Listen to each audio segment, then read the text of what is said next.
इस कार्यक्रम को जॉय स्माइल मिनिस्ट्रीज के मित्रों और भागीदारों द्वारा संभव बनाया गया है। हो सकता है आपके जीवन में कुछ सही ना हो रहा, आपको लगता है कि कुछ भी ठीक नहीं हो रहा, आपकी प्रार्थनाएं सुनी नहीं जा रही हैं। शायद यदि आप परमेश्वर की सुने तो आपको एक फुसफुसाहट सुनाई देगी और खैर तुम्हारे अंदर क्षमाहीनता है। वीडियो और ऐसे मत देखो जैसे लगता है आपको पता नहीं मैं क्या कह रही हूँ।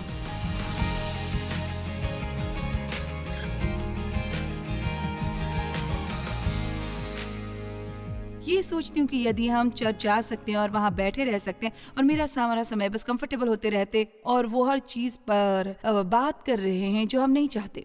हाँ, परमेश्वर आपको बिना शर्त प्रेम करते हैं, आप एक विशेष व्यक्ति हैं, आप मूल्यवान हैं, आप अद्भुत हैं, तो कुछ भी कारगर नहीं होगा। परमेश्वर ने आपके जीवन के लिए एक अच्छी योजना रखी है। बात की थी जिसने इजरायलियों को 40 साल भटकाया उस यात्रा में जिसको सिर्फ 11 दिन लगते थे।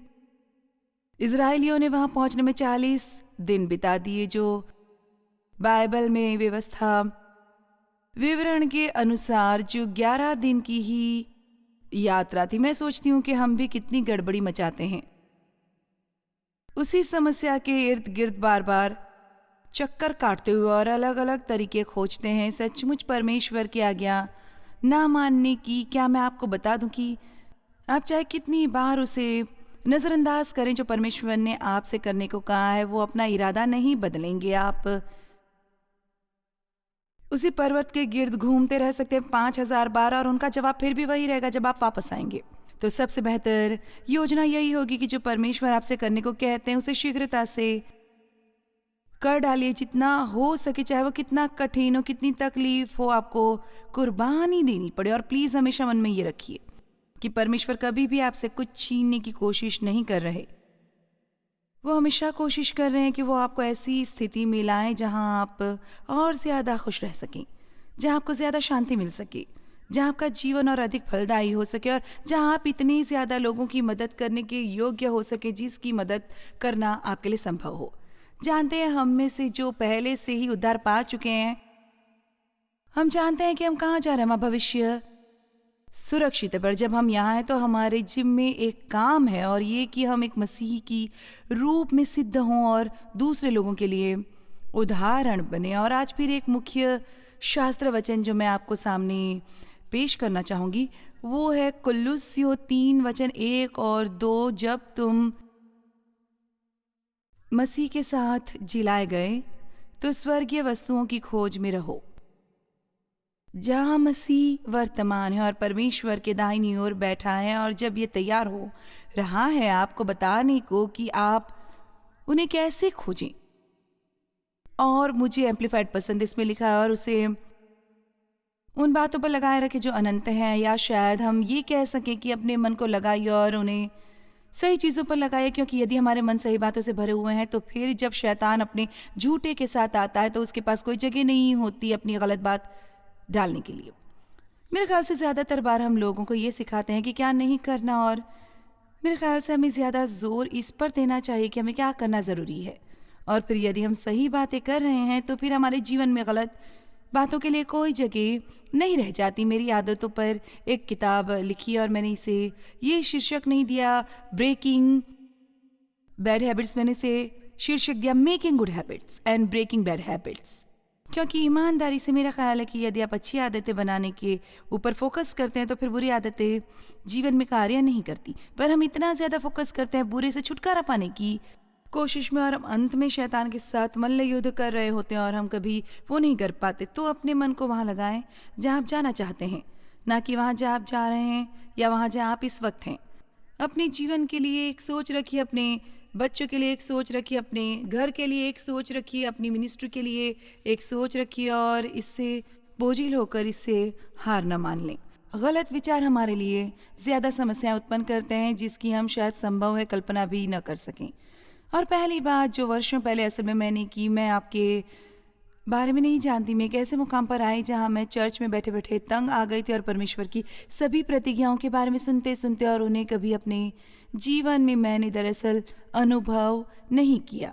मैंने आनंद के बारे में सुना था पर मैं नाखुश थी, मैंने शांति के बारे में सुना था पर मुझे शांति नहीं थी मैंने समृद्धि के बारे में सुना था पर कंगाल थी। मैंने कई तरह की बातों के बारे में सुना था और मैं उन पर विश्वास करती थी। मेरा हृदय उन पर विश्वास करता था। मैं वचन में उन्हें देख सकती थी, मैं उन पर विश्वास करती थी। पर कुछ तो जिसकी घटी थी। और देखिए, एक बात जो हमें समझने की ज़रूरत है वो है, हाँ, प्रतिज्ञाएं हैं और साथ ही उनकी शर्तें भी हैं। इसलिए उदाहरण के लिए हम बस उस समस्याओं को जो आती हैं प्रार्थना द्वारा ही दर नहीं कर सकते। ज़्यादातर समय जब हम प्रार्थना करते हैं परमेश्वर कुछ दिखाते हैं, पर बहुत बार शायद आपके जीवन में कुछ सही नहीं चल रहा, लगता है कि कुछ भी सही नहीं है, आपकी प्रार्थनाएं सुनी नहीं जा रही, शायद परमेश्वर आपकी सुन नहीं रहे, पर आपको एक फुसफुसाहट सुनाई देगी, आप क्षमाहीन बनते हो। चलो भी मेरी और ऐसे मत देखो जैसे आपको नहीं पता मैं क्या कह रही हूँ।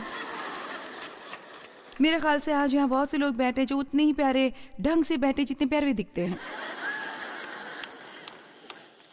आपका हृदय सही है, वरना आप एक शनिवार यहाँ नहीं आते मुझे सुनने के लिए और दिन भर ये सब करने के लिए। आप एक बढ़िया इंसान है, पर आप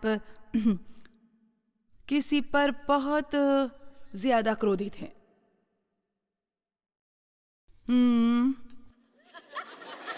मुझसे मत कहिए कि मैं लोगों के हाथ खड़े करवाऊं, क्योंकि मैं आपको बता सकती हूँ यहाँ बहुत से लोग हैं जिनके अंदर कुछ फंसा पड़ा है, इसलिए आपके लिए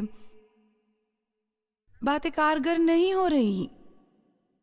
क्योंकि बाइबल में स्पष्ट कहा गया है, जब आप प्रार्थना करते हैं तो यदि आपके मन में किसी के विरुद्ध कुछ है, किसी के विरुद्ध भी कुछ, ये किसी को नहीं छोड़ते, किसी स्थिति को नहीं छोड़ते, आप किसी बहाने से बच नहीं सकते। खैर, आप नहीं जानते कि उन्होंने मेरे साथ क्या किया, आप बस नहीं जानते कि उन्होंने मेरे साथ काम किया। ईमानदारी से कहूं तो इससे कोई फर्क नहीं पड़ता कि उन्होंने तुम्हारे साथ क्या किया, परमेश्वर को इसका फर्क पड़ता है और वो इसे सही करना चाहते हैं, पर वो ये नहीं कर पाते।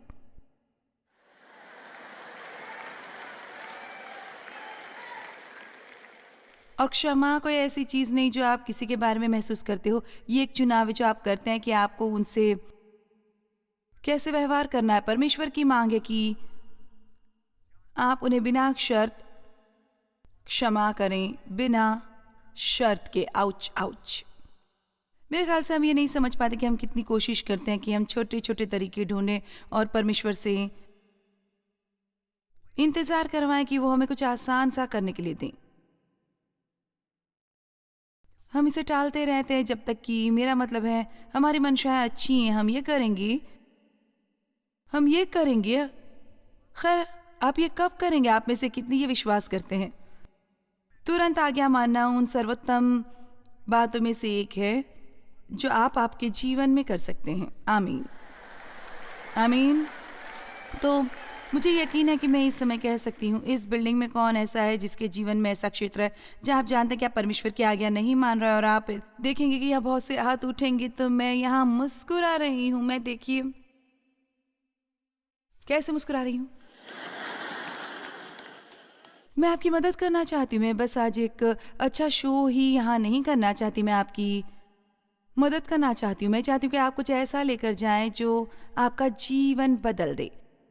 और यदि मुझे कुछ कहना पड़े जो आपको आपकी कुर्सी में थोड़ा असहज कर दे, तो ये करने के लिए मैं राजी हूँ, क्योंकि मैं असल में ये सोचती हूँ कि यदि हम चर्च जा सकते हैं और वहाँ बैठे रह सकते हैं और मेरा सारा समय बस कंफर्टेबल होते रहते और वो हर चीज़ पर बात कर रहे हैं जो हम नहीं चाहते।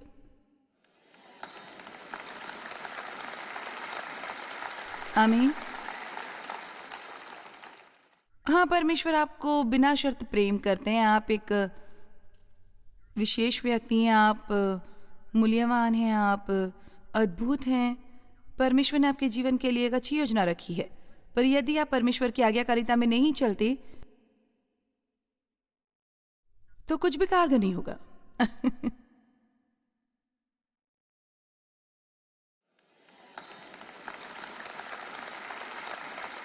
हमें इस तरह के उपदेशों की ओर थोड़ा वापस जाना होगा। जानते हैं, हमें ये जान लेने की जरूरत है कि ये गंभीर मामला, और परमेश्वर हर बात जो वो कहते हैं उसके बारे में वो गंभीर है, और हम बस परमेश्वर की आज्ञा नहीं मानते, जानबूझकर उनकी आज्ञा नहीं मानते और ये सोचते हैं क्योंकि वो हमसे प्रेम करते हैं, इससे कोई फर्क नहीं पड़ता। आपकी अवज्ञा परमेश्वर को आपसे प्रेम करने से नहीं रोकेगी, क्योंकि वो आपसे तब भी प्रेम करते हैं जब आपने उनकी बात नहीं सुनी, पर ये आपको दुख पहुंचाएगा। यदि आप परमेश्वर की आज्ञा नहीं मानते तो ये कहकर मैं आगे बढ़ूंगी। तो पिछली रात मैंने उन बड़ी गलतियों में से एक के बारे में बात की थी जिसने इजरायलियों को 40 साल भटकाया उस यात्रा में जिसको सिर्फ 11 दिन लगते थे। क्या ये आश्चर्यजनक नहीं? 11 दिनों की यात्रा करने में 40 साल लग जाना। खैर, हम इससे हैरान रह जाते हैं। कितनी देर से आप उसी चीज से उलझ रहे हैं, बार बार बार बार। उस व्यक्ति से आप कितने अरसे से नाराज हैं जिसने आपको ठेस पहुंचाई? आप बच्चे थे। आप अपने माता पिता से कितने अरसे से नाराज है क्योंकि उन्होंने आपसे अच्छा व्यवहार नहीं किया? आपकी बहन से नाराज है, भाइयों से नाराज है। माता पिता उनकी तरफदारी कर रहे हैं और उन्हें आपकी अपेक्षा है। हाँ, एक ही बात पर आप कितनी बार घूमते घूमते घूमते घूमते रहेंगे? समय आ गया है। तो उनकी सबसे बड़ी समस्याओं में से एक थी गलत मानसिकता। जो उनमें थी वो ये थी कि उनमें भविष्य के बारे में कोई सोच नहीं थी। वो उससे परे नहीं देख सकते थे। जहाँ वो होते थे और वहाँ वे समय थे। और मैं आपको बता सकती हूँ, चाहे अतीत में आपके साथ कुछ भी हुआ हो या जो इस वक्त हो रहा है, हालात भविष्य में बेहतर हो सकते हैं।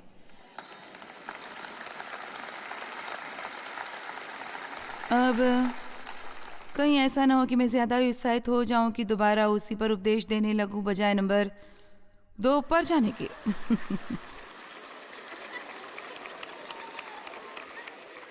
ओके, एक और गलत मानसिकता जो उनमें थी और हम में से बहुतों में है, कोई मेरे लिए ये कर दे, ये जिम्मेदारी लेना मैं नहीं चाहती।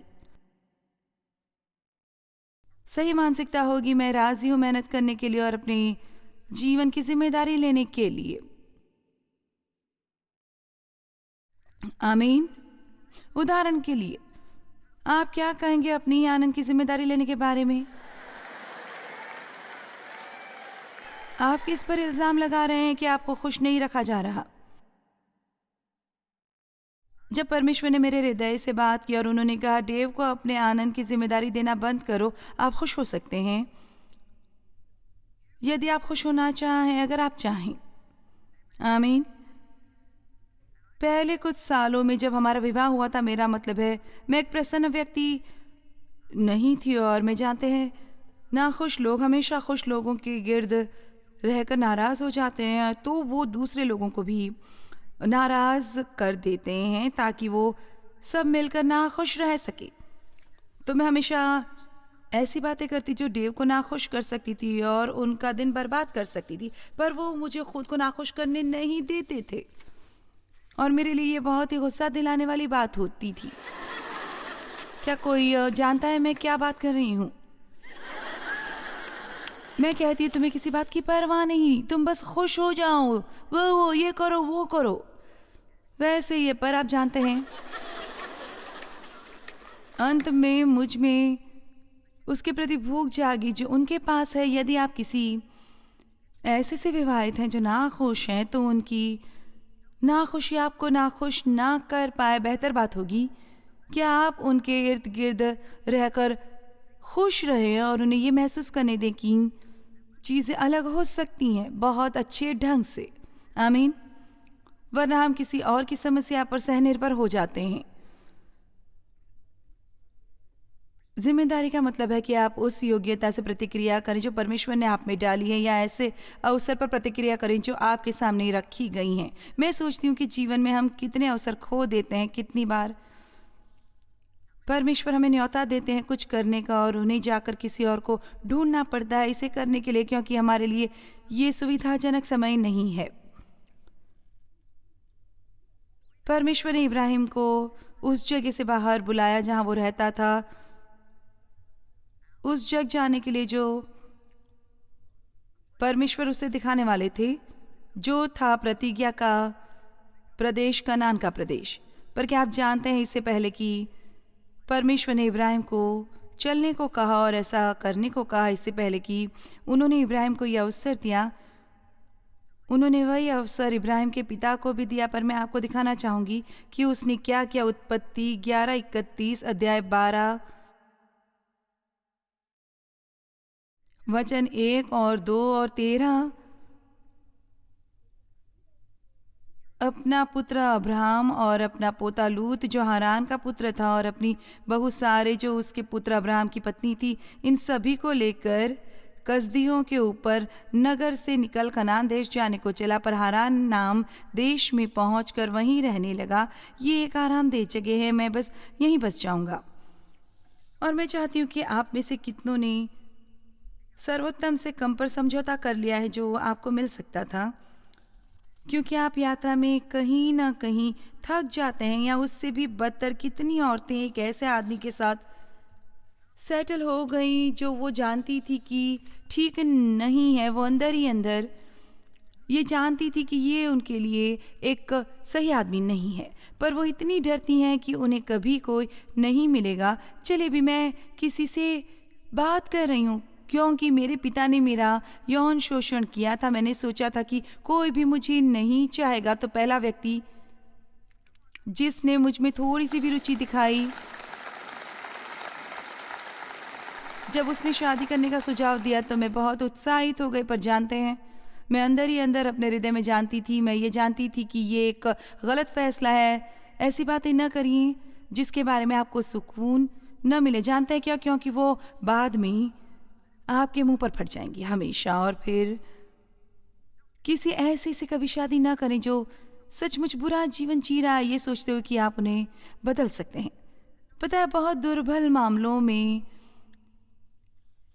ऐसा होता होगा, पर आपको सबसे थोड़ा सा कुछ देखना होगा। और जानते हैं, यदि किसी ने आपसे दुर्व्यवहार किया है और आपको बार बार छोड़ दिया और दूसरी औरतों के साथ बार बार भागता रहा, और अब वो चाहते हैं कि आप वापस उन्हें अपना लें, मैं कहूँगी कि चलो 1 साल तक ये सबूत देखें कि तुम सचमुच बदल गए। मैं बार बार ये कहूँगी आपसे, वो आता है 1-7 महीने में गायब हो जाता।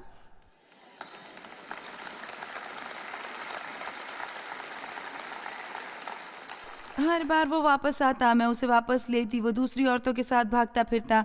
हर बार जब वो वापस आता, मैं उसे वापस लेती। क्यों? मैं हताश थी, मैं डरती थी। हताश और भय के कारण कोई फैसला न करें, समझौता ना करें। चलिए भी सबसे बेहतरीन से बेहतरीन काम समझौता ना करें जो परमेश्वर ने आपके लिए सबसे बेहतर संजो रखा है। किसी भी भय या हताश में फंसकर ये कि यदि आप सेकंड बेस्ट पर समझौता नहीं करते तो आपको कभी कुछ नहीं मिलेगा। क्या कोई जानता है मैं क्या बात कर रही हूँ यहाँ पर?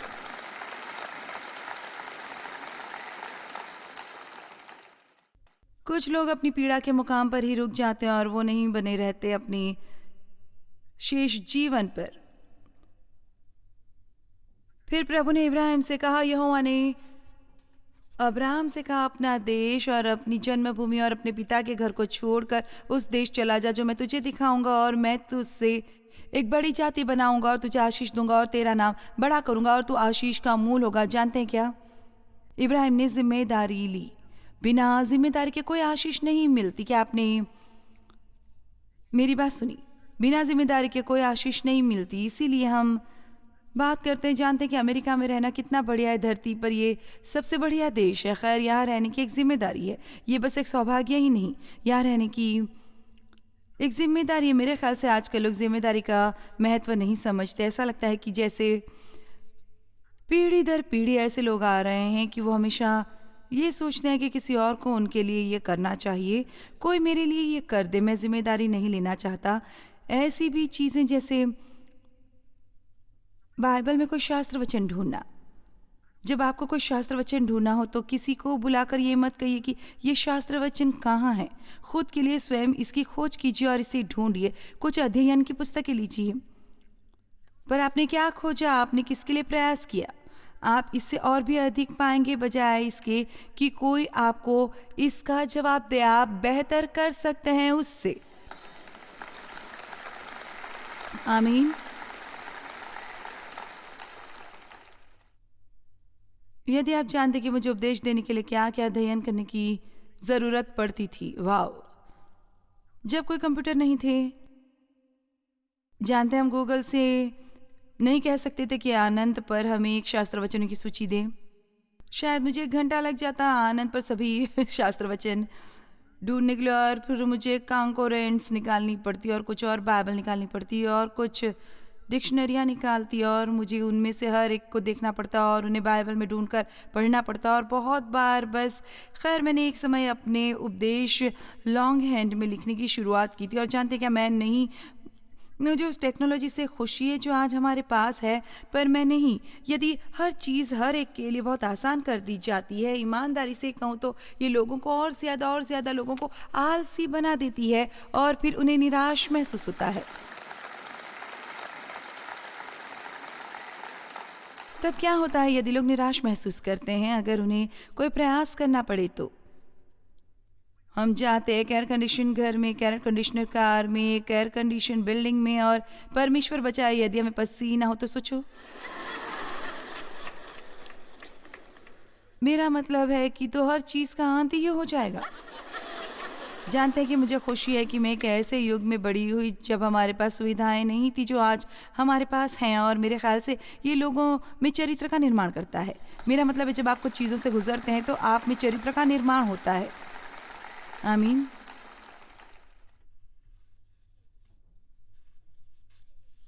अपने जीवन के लिए जिम्मेदारी लो, अपने कामों के लिए जिम्मेदारी लो, पर उस पर थोड़ा आएंगे, हम गलत मानसिकता पर आएंगे। खैर, मेरा व्यवहार गलत है पर ये मेरी गलती नहीं है। ध्यान रहे कि आप इसके लिए जमे रहें। बाइबल में लिखा है आलसी चींटियों के पास जाओ उनके काम पर ध्यान दे और बुद्धिमान हो, यही आलसी इंसान होता है। नीति वचन 6:6-8।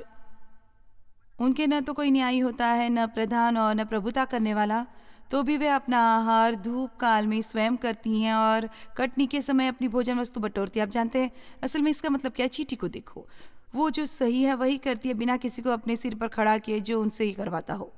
चलो, वो ये इतना अच्छा है, आपको उससे बेहतर काम करना होगा।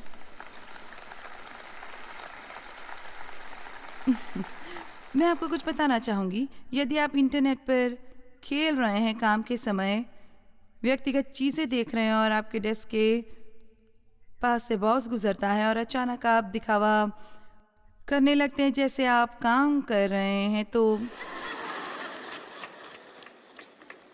मेरे प्यारे ईसाई भाई, आप वो समय चुरा रहे हैं जिसके लिए आपको काम करने के लिए पैसा दिया जा रहा है।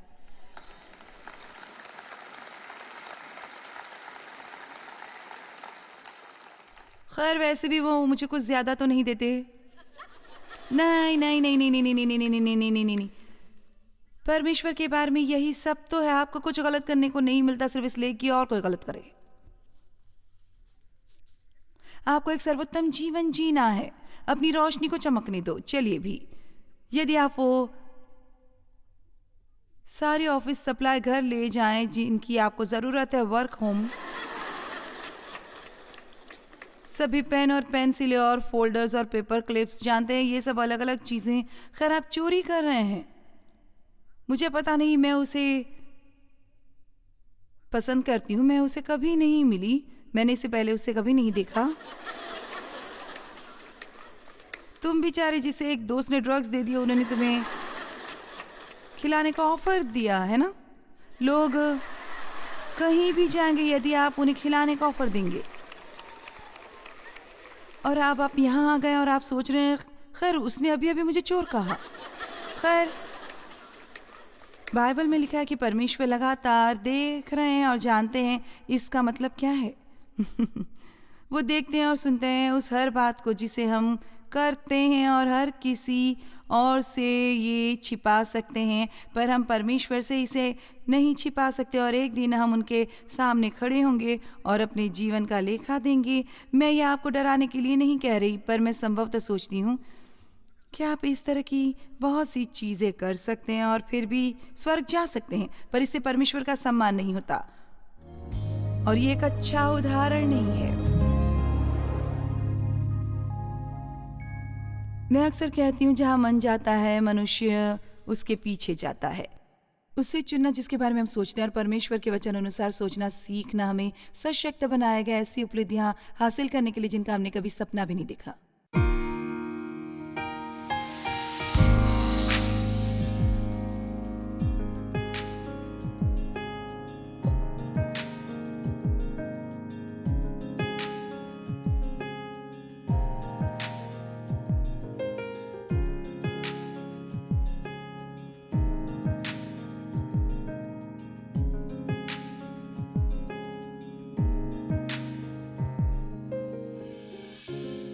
इस कार्यक्रम को जॉयस मायर मिनिस्ट्रीज के मित्रों और भागीदारों द्वारा संभव बनाया गया है।